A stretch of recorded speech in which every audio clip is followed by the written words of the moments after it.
They have complained. Nigerians have been clapping for you. The only way Shekarau became governor, do you know what? Do you know how? Because people lined up.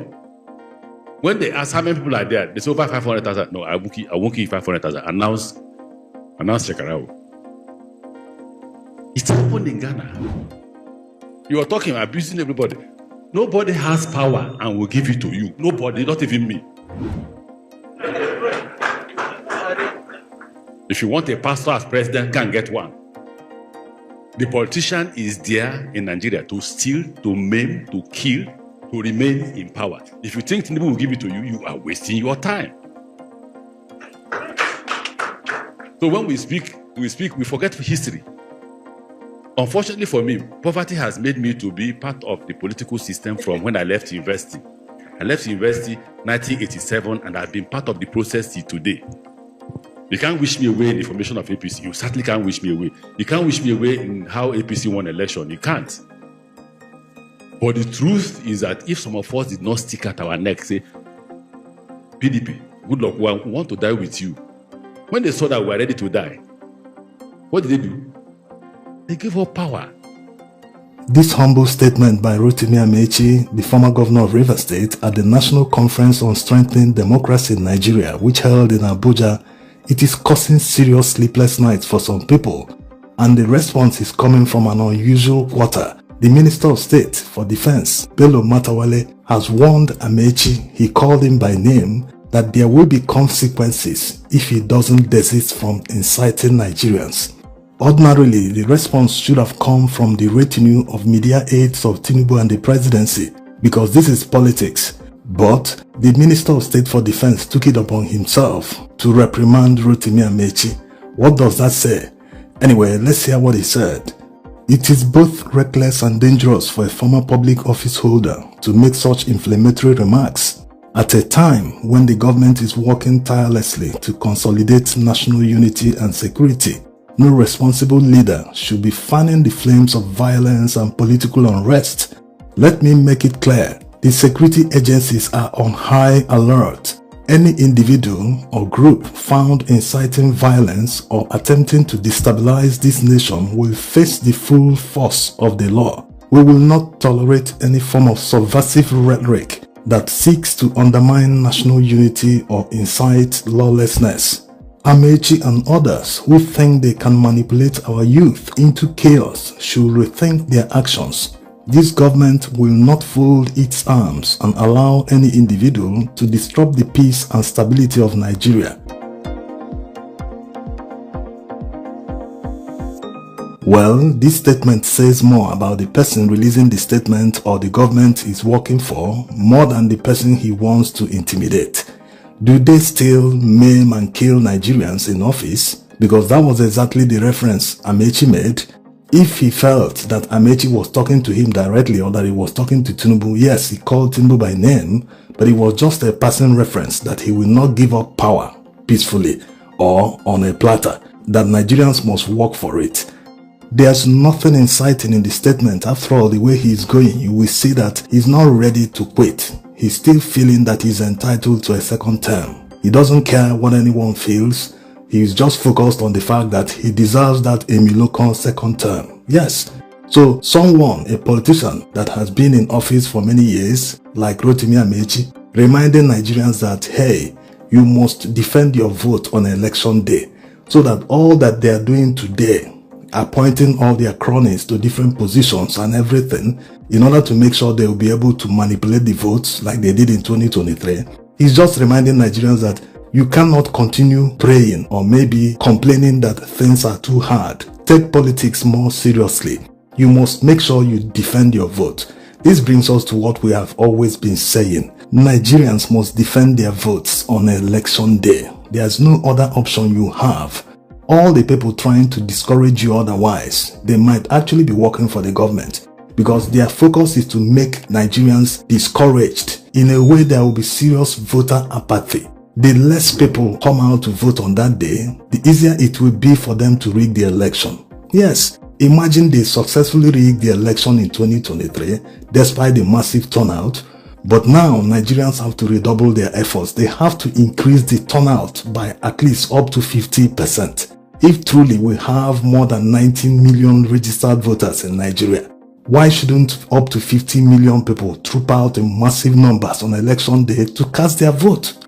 Imagine having up to 1 million or even 500,000 voters en masse in front of the collation center of a particular state. It won't be easy for them. 500,000 is already more than the entire police force in Nigeria, even including the army, because not everyone can leave their duty post on election day. Not everyone can be deployed for election duties. So imagine 500,000 people blocking off the collation center in the state capital.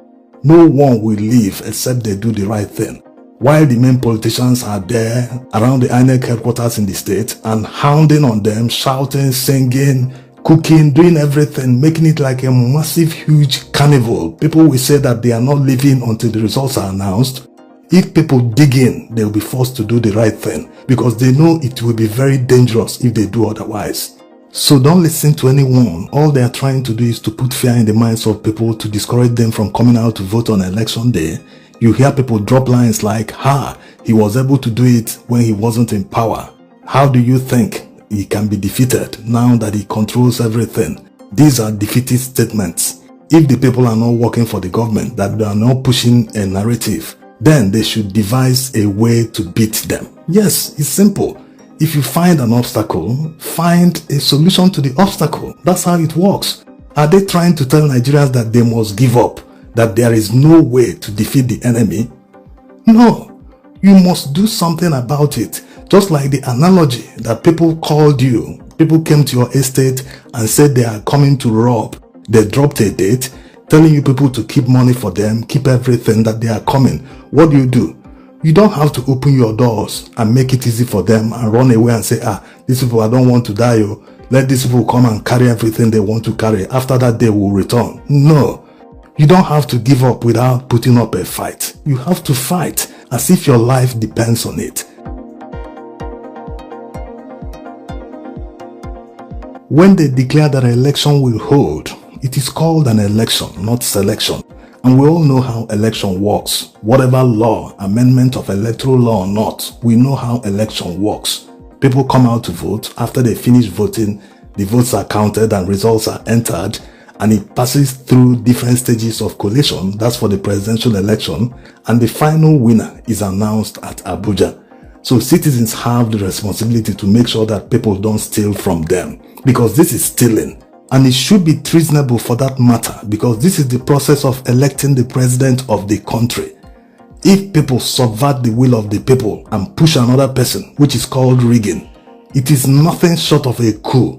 So citizens have that responsibility to make sure that they don't steal from them, that what they voted for is actually what they announce. This is a simple process. But unfortunately, they have complicated it in Nigeria, so we must have to deal with it the citizens' way. Yes, just make sure you don't break the law on election day so as not to be subjected to all sorts of intimidation by security agents.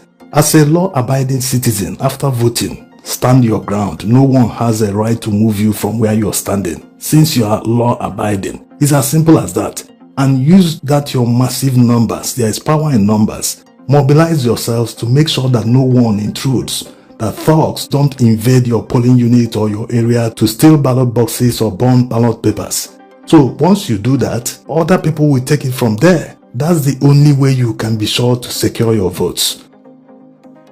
Now, coming to the necessary reforms that are needed before 2027, like INEC reforms, electoral law reforms, and many others. Yes, this is nice, but people must remember that no amount of reforms or amendment of electoral laws can guarantee free and fair election in Nigeria.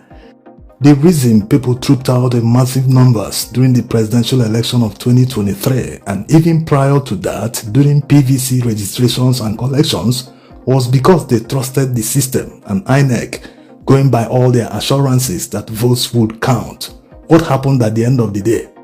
So it's not a matter of laws. Even as at now, going by the current amendments, going by the current 2022 electoral law, INEC can still conduct free and fair elections. But what did they tell Nigerians in 2023? They said they had a glitch that prevented only the presidential election results from being uploaded. So the problem is not law. The problem has always been implementation. They will always devise excuse, technicality to subvert the law. So whether they give us the law, they reform INEC, they meet all the expectations of Nigerians, Nigerians should also make sure they stand their ground and defend their votes. After all, elections have been won in this country without all these amendments, without BVAS, without IREV. Abiola won election without a single IT equipment. Yes, also Buhari won election without BVAS in 2015, in 2019. So people shouldn't hope on this because they know if they reform the system perfectly, they will never win election in this country. Will they do that to themselves? Absolutely not. Thanks for watching.